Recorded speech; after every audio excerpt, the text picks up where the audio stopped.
Good afternoon. আশা করি সকলে ভালো আছো। আজকে আমরা আলোচনা করব সেল মেমব্রেন সম্পর্কে। গত ক্লাসে আমরা সেল ওয়াল সম্পর্কে আলোচনা করেছিলাম।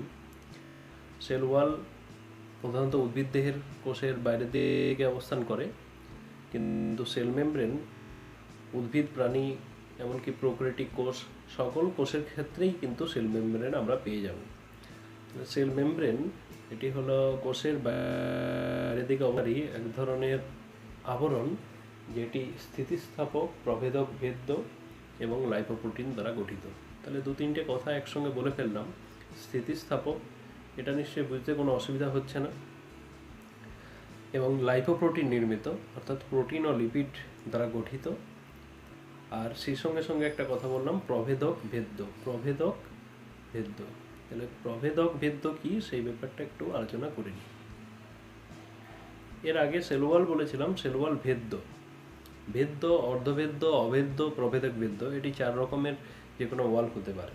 তাহলে ভেদ্য কি? যে ভেদ করে যায়, অর্থাৎ তার এপার ওপারে যে কেউ চলে যেতে পারবে, এদিকেও যাওয়া আসা করতে পারবে, সেটা হলো ভেদ্য। অভেদ্য কি?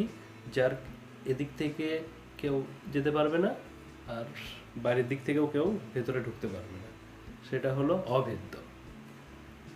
অর্ধভেদ্য কোনটা?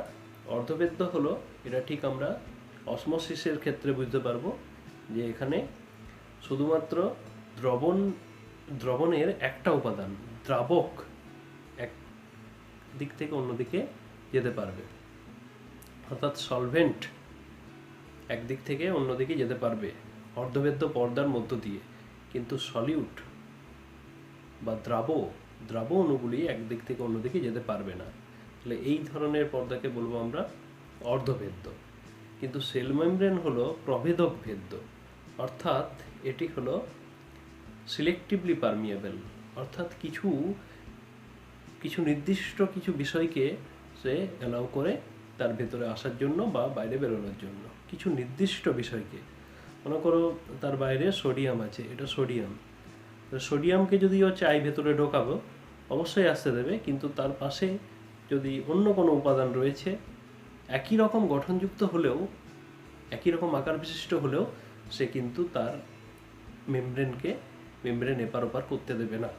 অর্থাৎ কিছু নির্দিষ্ট সিলেক্টিভ বিষয়কেই, সিলেক্টিভ আয়ন বা কোনো তরল বা অন্য কোনো উপাদানকেই মেমব্রেনের এপার ওপার করতে দেয়। সেল মেমব্রেন সেই জন্য হলো প্রভেদক ভেদ্য, কথাটি মনে রাখো তোমরা। তাহলে আমরা সেল মেমব্রেন কি সেটা একটু জানছি। এরপর দেখা যাক সেল মেমব্রেনের গঠনটা কীরকম। সেল মেমব্রেনের গঠন এই সংক্রান্ত বিভিন্ন রকম মডেল রয়েছে। তো সেই মডেলগুলি অনুসারে প্রথমেই যেটা বলবো সেটি হলো লিপিড মডেল বা single layer model. Single layer model অর্থাৎ এখানে দেখতে পাচ্ছ এটি একটি লেয়ার, এখানে একটি লেয়ার লিপিড রয়েছে, এবং সেই লিপিড দ্বারাই গঠিত, ফসফোলিপিড দ্বারা গঠিত একটি স্তর দ্বারাই সেল মেমব্রেন গঠিত। এটি অনেক পুরনো মডেল। 1902 খ্রিস্টাব্দে বিজ্ঞানী ওভারটন এই মডেলটি দিয়েছিলেন। কিন্তু পরবর্তীকালে দেখা যায় যে শুধুমাত্র লিপিড নয়, লিপিডের চেয়েও প্রোটিন থাকে, কার্বোহাইড্রেট থাকে, এগুলি সেল মেমব্রেনের উপাদান। সেই জন্য এই মডেলটিকে গ্রহণ করা যায় না, এবং পরবর্তীকালে একটা মডেল আসে, সেটি হলো স্যান্ডউইচ মডেল। স্যান্ডউইচ মডেলটি ড্যানিয়েলি এবং ড্যাবসন এনারা এই মডেলটি উপস্থাপন করেছিলেন। এই মডেল অনুসারে স্যান্ডউইচ, তোমরা হয়তো না, অবশ্যই তোমরা স্যান্ডউইচ খাও। তো এখানে দেখো প্রোটিনের দুটি স্তর রয়েছে, এবং তার মাঝ বরাবর রয়েছে লিপিড, ফসফোলিপিডের স্তর। তাহলে এখানে এটাই হলো স্যান্ডউইচ মডেল। এই মডেলে দুদিকে প্রোটিন স্তর এবং মাঝখানে রয়েছে লিপিড স্তর। এর পরের দিকে আমরা আরেকটা মডেল পাই, এটাও স্যান্ডউইচ মডেল, যেটি আরেকটু বেশি গ্রহণযোগ্য হয়, সেটা হলো রবার্টসনের ইউনিট মেমব্রেন মডেল। যেখানে রবার্টসন বলছেন যে শুধুমাত্র কোষ পর্দা, অর্থাৎ কোষের বাইরের দিকে যে অবস্থানকারী যে পর্দা, মেমব্রেন, সেই মেমব্রেন নয়, সমস্ত কোষীয় অর্গানেলসগুলোর চারিদিকেও যে মেমব্রেন রয়েছে তার গঠনও কিন্তু অনুরূপ বা একই রকম। সেই জন্য তিনি এটাকে এক ইউনিট মেমব্রেন বা একক পর্দা দিয়ে আখ্যায়িত করেন। সমস্ত রকম সেল অর্গানেল এবং কোষের বাইরের দিকে যে সেল মেমব্রেন, সেই মেমব্রেন প্রোটিন লিপিড দ্বারা গঠিত এক ধরনের ত্রিস্তরীয় পর্দা, যাকে বলা হয় ইউনিট মেমব্রেন। এই কারণেই সেল মেমব্রেন না বলে এই ধরনের মেমব্রেনকে প্লাজমা মেমব্রেন বলা হয়। দেখা যাক তার গঠনটা কি।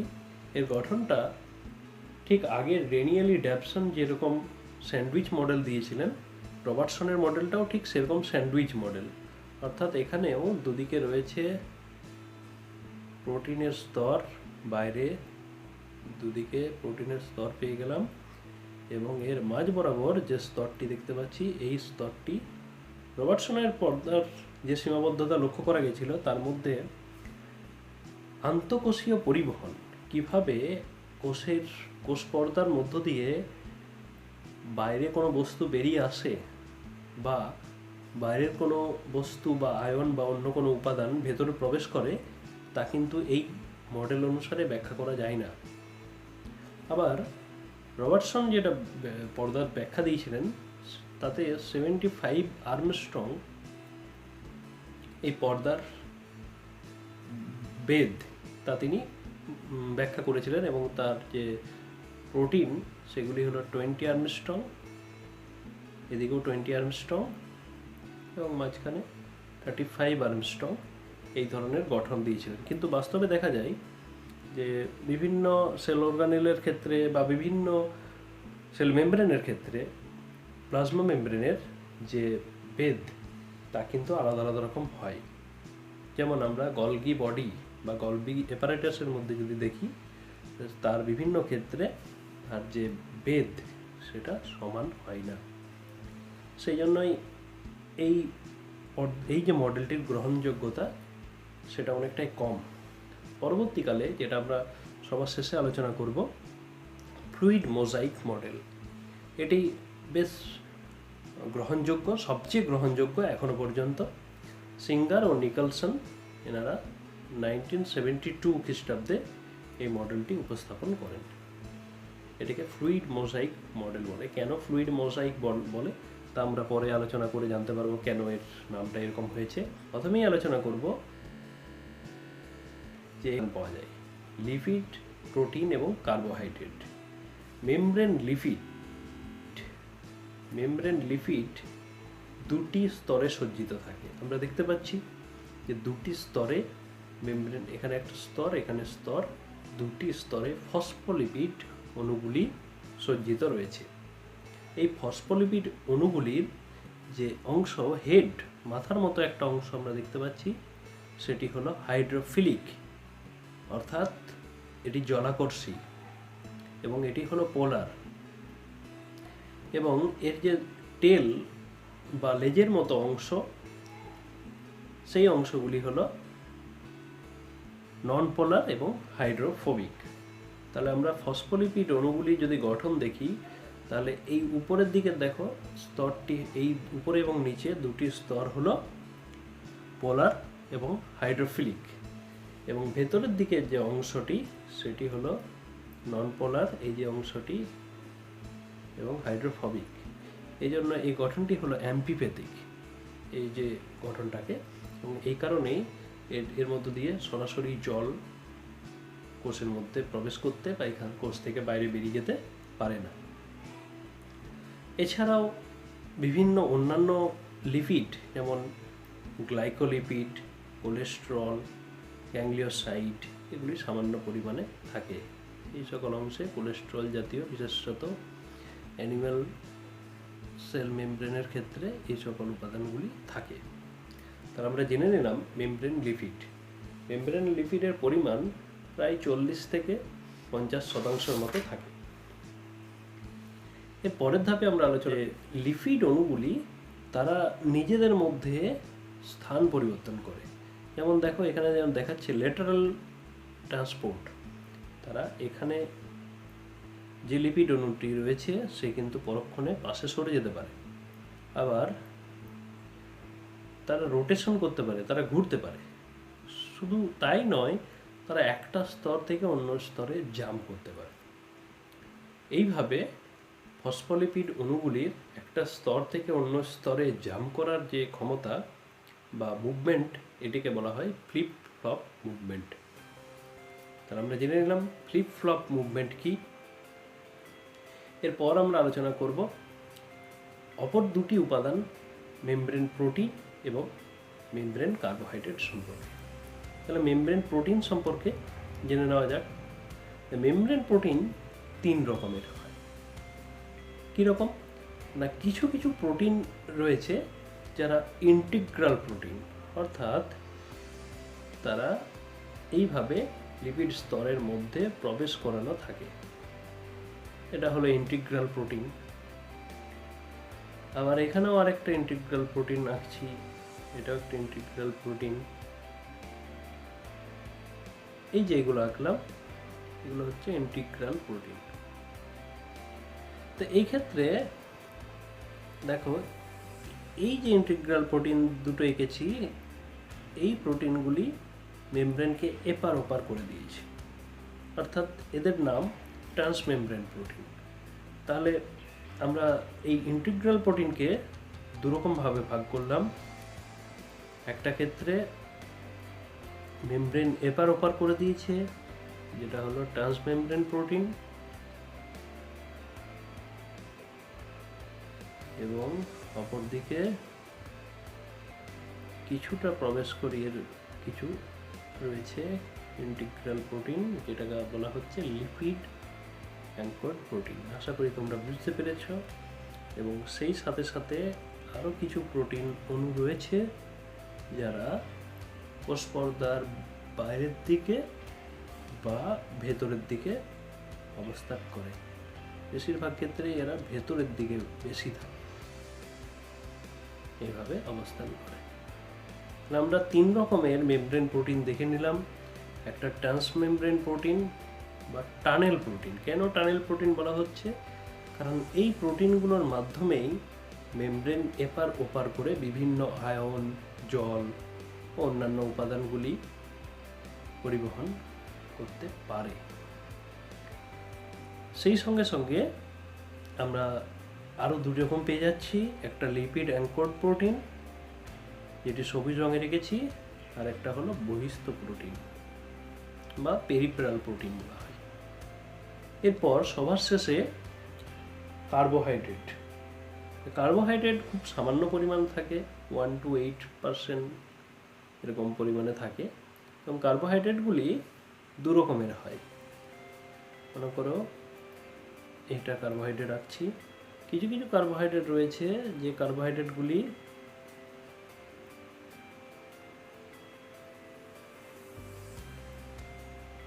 লিপিড অণুর সঙ্গে যুক্ত থাকে, তাহলে এদের বলা হয় গ্লাইকোলিপিড। আরও একটা গ্লাইকোলিপিড এঁকে দিই, ছোট চেন, অলিগোস্যাকারাইড। খুব বড় চেন হয় না, এই চেনগুলি ব্রাঞ্চড হতে পারে, আবার আনব্রাঞ্চডও হতে পারে। তাহলে কার্বোহাইড্রেট অণুগুলি লিপিড অণুর সঙ্গে যুক্ত থাকতে পারে, তখন তাকে বলা হয় গ্লাইকোলিপিড। আবার যদি প্রোটিন অণুর সঙ্গে যুক্ত থাকে, মনে করো এখানে প্রোটিন অণুর সঙ্গে যুক্ত রয়েছে, তখন সেটি হলো গ্লাইকোপ্রোটিন। তাহলে মেমব্রেন কার্বোহাইড্রেট খুব সামান্য পরিমাণে থাকে, কিন্তু এদের গুরুত্ব রয়েছে অবশ্যই। এটি মেমব্রেনকে রিকগনাইজ করতে সাহায্য করে, অ্যান্টিজেন অ্যান্টিবডি বাইন্ডিংয়ে সাহায্য করে। তাছাড়া এটা রিসেপ্টর হিসেবে কাজ করে। মনে করো হরমোন এসে কোষের মধ্যে কোনো ক্রিয়া করবে, সেই ক্ষেত্রে এই মেমব্রেন কার্বোহাইড্রেটগুলি তার রিসেপ্টর, সেই হরমোন গ্রাহক হিসাবে কাজ করে, এবং তার প্রভাবে এই সেল মেমব্রেনের মধ্যে নানা রকম উৎসেচক অবস্থান করে। সেই উৎসেচকগুলির প্রভাবে এটিপি, এটা কিন্তু হরমোনের ক্ষেত্রেই হয়, এটিপি থেকে সাইক্লিক এএমপিতে পরিণত হয়। এই সাইক্লিক এএমপি, অ্যাডিনোসিন মনোফসফেট, চক্রাকার গঠন। এই সাইক্লিক এএমপির মাধ্যমে কোষের ভেতরে সিগন্যাল ট্রান্সডাকশন হয়, খবর পৌঁছে যায়। তাহলে আমরা দেখে নিলাম সেল মেমব্রেনের গঠন কীরকম। এরপর আমরা আলোচনা করে নেব সেল মেমব্রেন বা কোষ পর্দার কাজ। কোষের সজীব অংশকে রক্ষা করে, অবশ্যই বাইরের যে পর্দা যদি হয় সজীব অংশকে রক্ষা করবে। ব্যাপন এবং অভিস্রবণ প্রক্রিয়ার মাধ্যমে পিনোসাইটোসিস এবং ফ্যাগোসাইটোসিস। তাহলে পিনোসাইটোসিস কি, ফ্যাগোসাইটোসিস কি? পিনোসাইটোসিস হলো কোষের বাইরের তরল উপাদান বা আয়নকে, কোষের বাইরের কোনো তরল উপাদান বা আয়নকে কোষের মধ্যে প্রবেশ করা। তাহলে এই ক্ষেত্রে এই আয়ন এবং উপাদানগুলি কোষের ভেতরে প্রবেশ করার সময় কোষের মধ্যে এক ধরনের গঠন সৃষ্টি হয়, যাকে বলা হয় পিনোজোম। আর ফ্যাগোসাইটোসিসের ক্ষেত্রে এটি প্রধানত কঠিন এবং অপেক্ষাকৃত বৃহৎ বস্তু কণাকে কোষের মধ্যে প্রবেশ করানো হয়। এই ক্ষেত্রে এটি নর্মালি অ্যামিবা জাতীয় প্রাণীরা খাদ্য গ্রহণের এক পদ্ধতি হিসাবে ব্যবহার করে থাকে। এই ক্ষেত্রে মনে করো এটি হলো কোনো কণা, খাদ্য কণা বা অন্য কোনো উপাদান যাকে কোষের মধ্যে প্রবেশ করানো হয়, এবং এটি হলো ফ্যাগোজোম। এই যে গঠনটি লাভ করলো এটি হলো ফ্যাগোজোম, যে কোষের মধ্যে প্রবেশ করে এবং কোষের মধ্যে নানা রকম তার লাইসিস হয়। তাহলে আমরা জেনে নিলাম পিনোসাইটোসিস, ফ্যাগোসাইটোসিস। এরপর দেখে নিই আমরা কোষ পর্দা, মাইটোকন্ড্রিয়া, গলগি বস্তু, এন্ডোপ্লাজমিক রেটিকুলাম, নিউক্লিয় পর্দা এই সকল উপাদান সৃষ্টি করে। আচ্ছা, আমরা মাইটোকন্ড্রিয়া জানি এটিপি উৎপন্ন করে। এটিপি উৎপন্ন করার জন্য প্রয়োজনীয় যে উৎসেচক এটিপেজ, সেই এটিপেজ অবস্থান করে সেল মেমব্রেনের মধ্যে। এই মাইটোকন্ড্রিয়া সেল মেমব্রেনের মধ্যে অবস্থান করে। আবার আমরা প্রোক্যারিওটিক সেলের ক্ষেত্রে দেখব, সেক্ষেত্রে তো মাইটোকন্ড্রিয়া নেই, সেক্ষেত্রে কোষের বাইরের যে সেল মেমব্রেন তার মধ্যেই অবস্থান করে।